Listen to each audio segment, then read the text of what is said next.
Hi there everyone and welcome back. You are tuned in to the Connected Packaging Summit.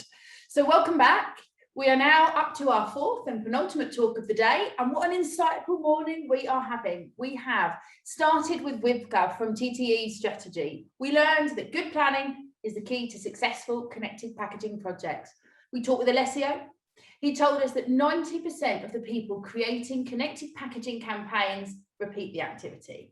And then we just heard from Rami, and he was telling us how innovation is the key to success, and the best way to get started is to find some internal advocates to help you present your idea to the management and get listened to. So now it's time to welcome to the virtual stage Rachel Sheldon. Rachel is International Business Development Manager at Griner Packaging, and she's here to help us understand why packaging is more than just a product container. She's going to share some ideas for your next packaging, and some insights from some successful packaging initiatives. This session is an interactive one, so please feel free to ask questions in the QA box below, and we'll try to get to each one as time allows. We'll also have an interactive poll, so stay tuned for that. Hi, Rachel. Welcome. Thank you for being with us today. How are you doing? Hi, Jenny. I'm good. Thanks for inviting me today. Great to see you all. Good, no problem at all. We've been asking for some fun facts, or one, doesn't have to be plural, about our speakers today. That's something that not everybody knows about you. What's your name or secret? I grew up around the corner from Robbie Williams, which I suppose is everybody's claim to fame if you live in Stoke-on-Trent, where I do. So for those who live in the UK and don't know Stoke-on-Trent, it's that place that nobody stops at on the way to Manchester or Birmingham. So yes. Fantastic. All right. So great to know that fun fact. Thank you, Rachel. So tell us a little bit around what we're here to talk about today. Tell us a little bit about Griner Packaging. Did you want to just share your screen and tell us? Yeah, I'll just share the screen.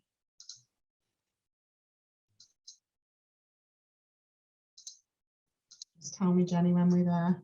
Do you see that now? We can. Okay, so first of all, thanks a lot, Jenny and the Appetite Creative team for the invite today. Looking forward to sharing some information about our K3 packaging and how it can be further enhanced with a connected packaging experience. So for those of you who don't know Griner Packaging, we've been around manufacturing rigid plastic packaging for over 60 years, and we've got customers all over the world. We have facilities in 30 locations in 19 different countries. The majority of our manufacturing sites are in Central Europe, although we have 2 locations in North America and 2 in Asia. So what I'm going to be telling you about today is K3 packaging. So what is K3 packaging? K3 is the registered trademark for our brand of cardboard plastic combination containers. So this means cardboard wrapped around a cup, a tub or a bottle. So this product's been in the market. We were first to market about 20 years ago, and it's become one of the most popular packaging formats within our range.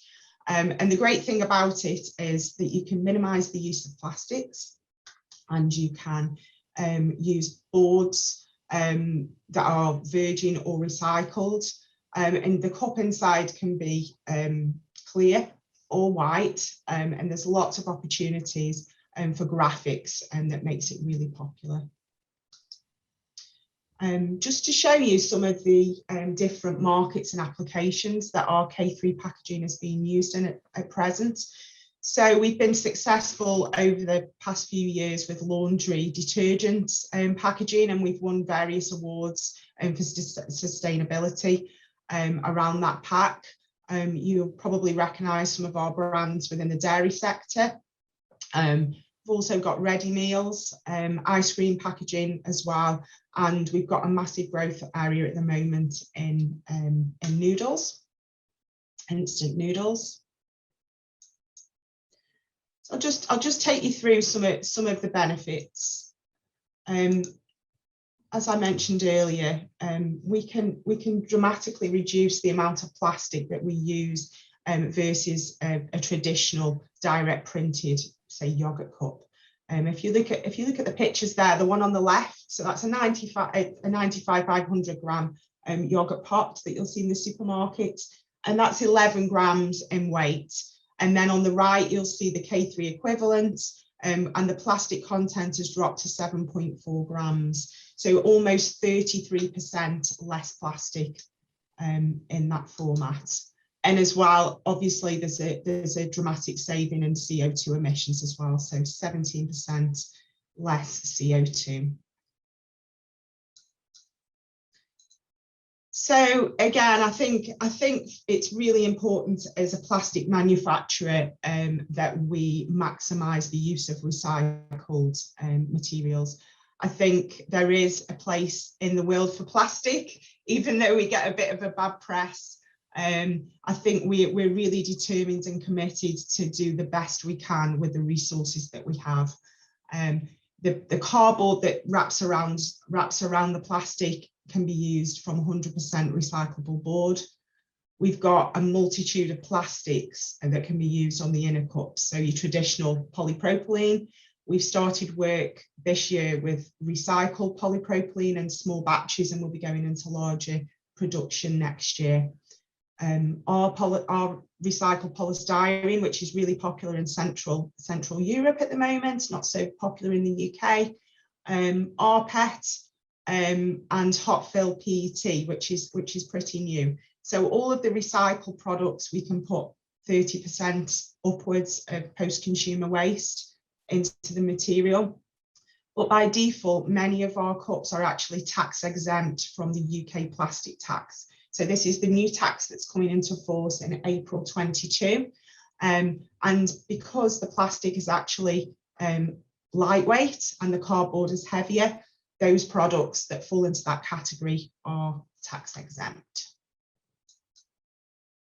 So what I really like about K3 is the fact that you can increase your print area by 100%. So many brands struggle to get the design and the legislative text and a barcode and the ingredients all onto the front of their packs. And this is where K3 is amazing, because you've got a full area that you can print on. You can tell a story, you can engage with your consumers and maybe promote other brands within your range on the inside. And many of our products have got a captive audience. So consumers are actually eating from the products, eating noodles, consuming yogurt. So they're actually holding the product, and they've got the time there where you're a captive audience and you can look at the packaging. And this is where it works amazingly well with a connected packaging experience. So just to explain how a connected packaging experience could work with Griner and K3 products, just done a little bit of an example there for you. So you can see on the right, there's a noodle cup there, and there's a promotion to win a PS5. This is just an example. So a small area on the front of the pack is going to be dedicated for the call to action. So this is featuring the promotion, and it's telling your consumer to start the engagement with the consumer. There's a small QR code on the outside of the pack, and that allows shoppers, if they're in the supermarket, if they see the product and they pick it up, they can scan the QR code on the outside, maybe to then entice them in to buy the product. And it can start a very basic data collection at that point without even purchasing the product. Hopefully they will purchase the product, and to fully access the connected packaging, they need to consume the product, remove the cardboard from the paper cup, and scan the second QR code. As you can see, that's on the inside. So then you can ask whatever questions you like, and then that's all collected on a bespoke interface, which Appetite Creative will design and control for you and support you. And the great thing is that you can tailor this around any of your brand's KPIs. So if you want to know who your consumer is, what their flavour preferences are, buying behaviours, you can cross-brand different products. And again, it's all available on a bespoke dashboard that appetite will fully support. So let's have a look at funding options. So within Griner Packaging, we've got 4 different funding options, and this makes the connected packaging experience completely accessible to any company, whether it be large or small. So option 1 was the reverse of a K3 cardboard wrap has actually got a value to an advertiser. So we can work in collaboration with who you'd like to work with, and Creative Appetite can go out and they can find a complementary sponsor partner, and for that privilege of engaging with your brand, they will cover the costs of the connected packaging experience. So there's no additional cost to you as a business on top of your packaging spend. Option 2 is for you to fully fund the connected experience yourself as a company and brand. And this gives you total control over exactly where you want to go with the connected experience and what you want to achieve. Obviously, option 1, there is a little bit of collaboration, so that you need to work with the partner to make it work. But option 2, you've got full control of exactly what you want to achieve with the connected experience. Option 3, we're always looking for brands to work in collaboration with. So we want to increase education about plastics and recycling. So there's opportunities there for the right companies to collaborate with Griner Packaging, and we can look at costs together. And then option 4. Option 4 is we've got brands with our customers within Griner Packaging that want to do these connected packaging experiences, and they're willing to collaborate with other brands, complementary brands, and we can put you together in a pool, and then you can share the costs of the campaign amongst you. So that's my short presentation. Yeah, fantastic. So I guess the first thing to kind of just ask, because it's 2 QR codes, because you've got one QR code on the front and then one QR code on the inside, and that's what helps with the recycling. Talk me through that a bit. Yeah, so by default, what we want people to do is we want people to separate the pack. So by having the code on the inside, on the outside and the inside, to fully access the lovely connected packaging experience, the consumer has to take the cardboard off the cup. So then you're left with 2 separate packaging, paper and plastic. So that's where it aids. And I think as well, just generally educating, this is a great platform to educate about recycling in general. Tell your consumer where you source your raspberries from, or what to do with your packaging now that it's been consumed. Yeah, absolutely. So that obviously makes some fantastic ideas around the recycling. Of course, if we can increase recycling rates, that's obviously a benefit to the planet as a whole. What about your customers? What are they finding, or what do they see as the benefits from doing the connected packaging? I'd say from a customer point of view, it's in the main as the analytic data. I mean, being able to know who is your customer. I mean, I think a lot of brands think they know who the customer is, but do you? Who's buying your products? What's the age range, male or female?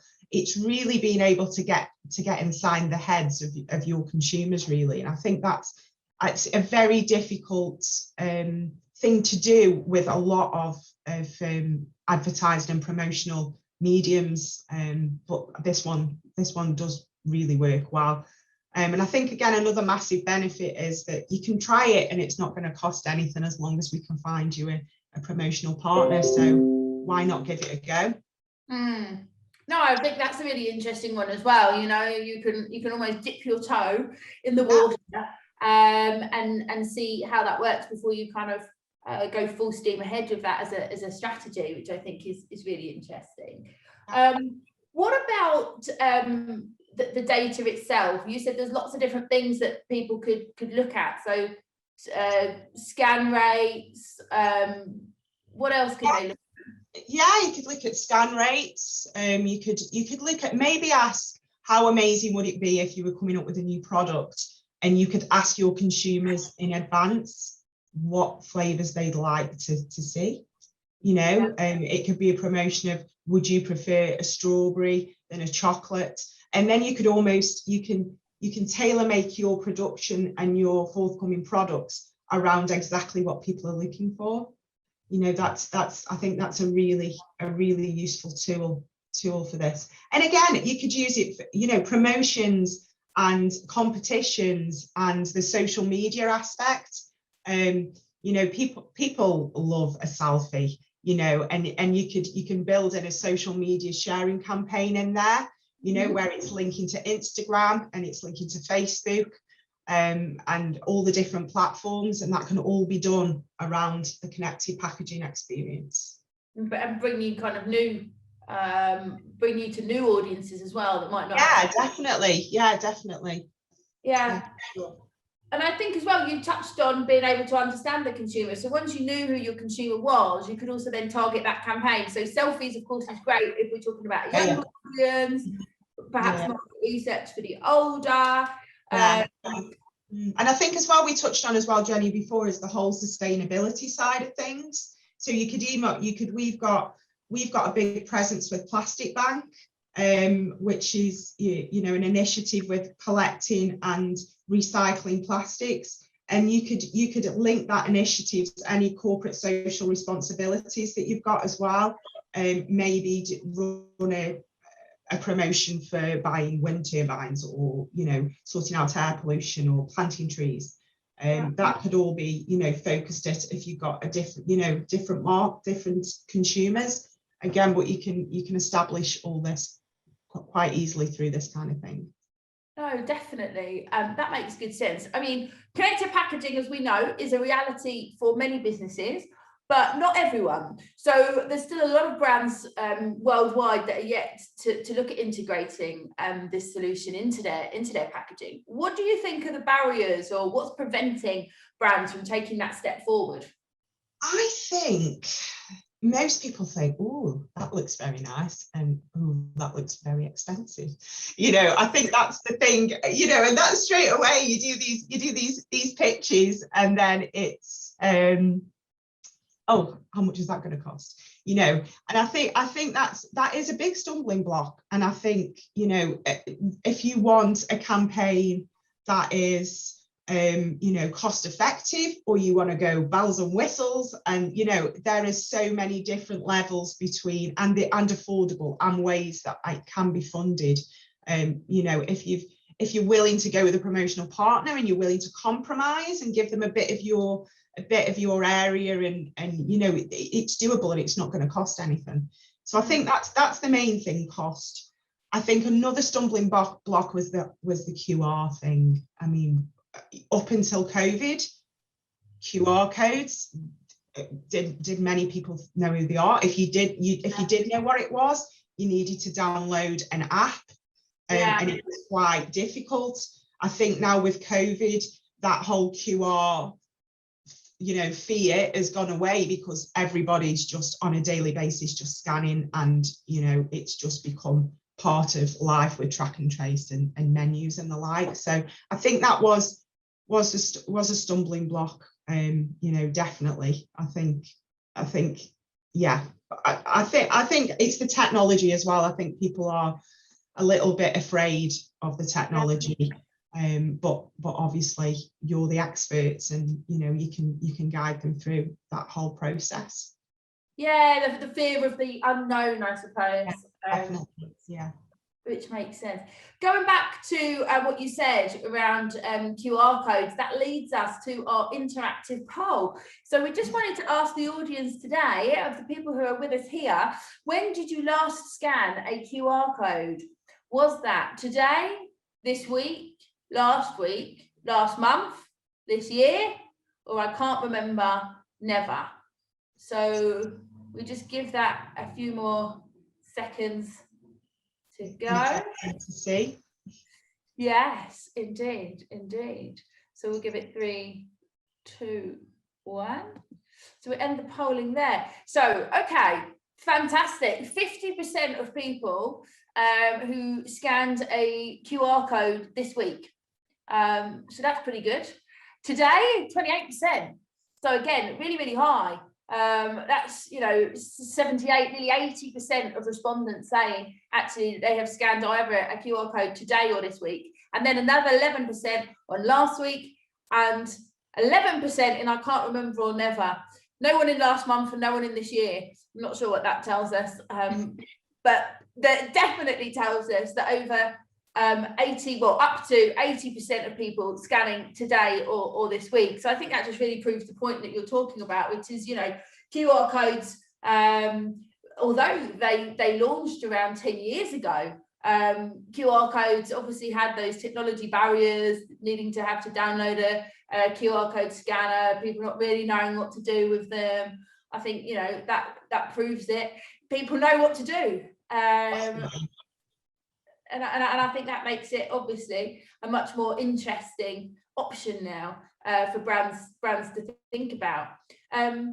What do you think K3 in particular is a good opportunity for anyone who's listening? I think K3 as a whole, it's such a sustainable packaging method. As I explained earlier, the plastics that we can use, we've got every market covered, whether you've got a product that's chilled. If it's high pasteurized, we've got materials that will stand up for that with recycled content. So it's a really sustainable packaging medium. And as I say, it's easily separated. It can go into the recycling stream in the UK without any fancy collections, which obviously likes of some paper cups require specialist recycling services built in. So I just think and again, you can tell your story. You can educate people about how to behave with plastics. And I think that's my main drive and rant about the whole plastic war, that plastic's not a bad material. We just need to use it properly. So you can educate people with K3 packaging as well. Yeah, really interesting that you've got that use of that extra space that a lot of other brands don't have, or packaging I should say, sorry, don't have. We've got a question from the audience. QR codes are trending now more because of COVID, but will they remain relevant in the future, replacing restaurant menus, e.g., for example, can this experience be improved any further? Will it stay? Do you think QR codes are here to stay? I think QR codes are here to stay. I mean, if I see a QR code and I'm just sat there, I just give it a zap. I don't know whether it's the job or whether I think QR codes are here to stay. We went out for lunch on Sunday and my 86-year-old mother-in-law grabbed her phone and scanned the QR code as she was going in for Sunday lunch without anybody saying, you need to track and trace. I think it's just part of who we are now. I think I'd be surprised if menus all go back to being paper format. I think, again, with sustainability and saving on cost and the environment, to put a QR code and get people to using technology, I'd be very surprised if QR codes disappear. That's my opinion anyway. I don't know what you think, Jenny. No, I think that's a good point. I mean, I was thinking more from a restaurant cost perspective, because obviously once the menus get dirty, people are touching them, they're in food and all that kind of stuff, then they need to be replaced, and there's a cost element there. So I was thinking about that, but then also there's a sustainability element as well. People want to see sustainable solutions, and obviously digital is better than paper. So I think there's a really good point there, and also it gives you the ability to change things on the fly. So if you haven't got a dish available anymore because of whatever reason, you can immediately take it off the menu and avoid people ordering something that's no longer available. And I think that immediacy is really interesting when we think about connected packaging as well, because you can change what that QR code leads to just in the same way you can change the products on a menu, you can also change what that actually leads to as well. So we've got some campaigns running where we've got always on campaigns, so there's the same QR code on the packaging, but it's actually changing what that leads to during the campaign. So when we've got our brands that are around Christmas time, they've got their Christmas campaign, but it's the same QR code on the packaging. And then when we're into the kind of January, February, they start talking about heritage and show their TVC, etc. And then that same QR code, as we come into Easter, then starts talking about Easter campaigns and Easter egg hunts and all those types of things. So I think it's that immediacy as well that kind of makes QR codes more interesting, I think, than thinking about printing things out when things are changing all the time. Yeah. Is there any particular category that you think in particular this connected packaging works better for across all the, I mean, you've got quite a lot of different products. Yeah, I mean, we primarily, I'd say that Rhino Packaging we primarily food brands, and we've got an element, as I say, the detergent side of things, for the tubs, for the capsules, has been a massive growth area for this product. It can be used across anything really. I think it comes into its own when you've got lots of information that you need to get onto a product. So multilingual, it works really well there. But it's the opportunities are endless really. It can go across all, even down to toys it's been used for in the past. So yeah, it works for all. We've got a question in from the audience. Feel free to pass it over.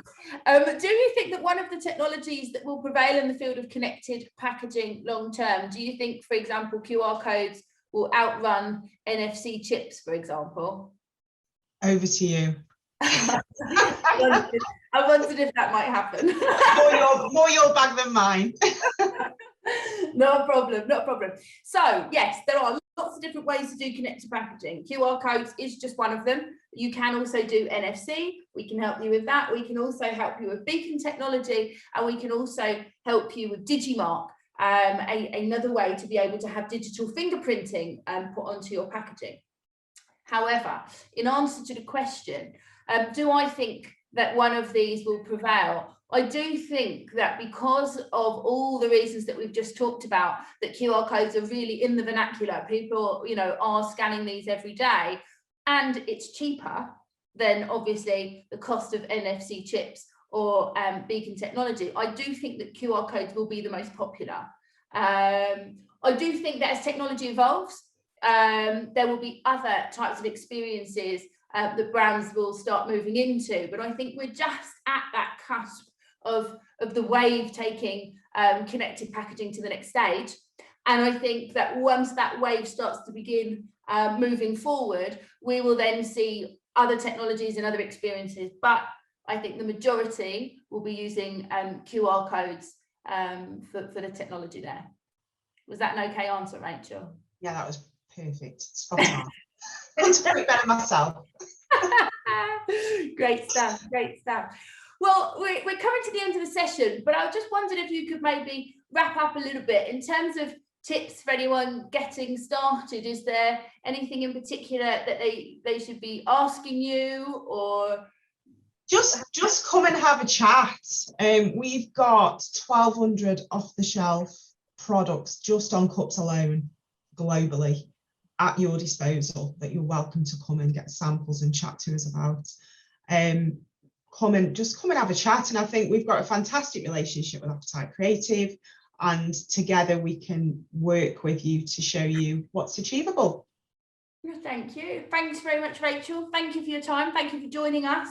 Thank you for taking us through the K3. I'm sure lots of people have got a much better idea in terms of the recycling opportunities there, but also the commercial opportunities and advertising opportunities that are open to them. So thank you very much.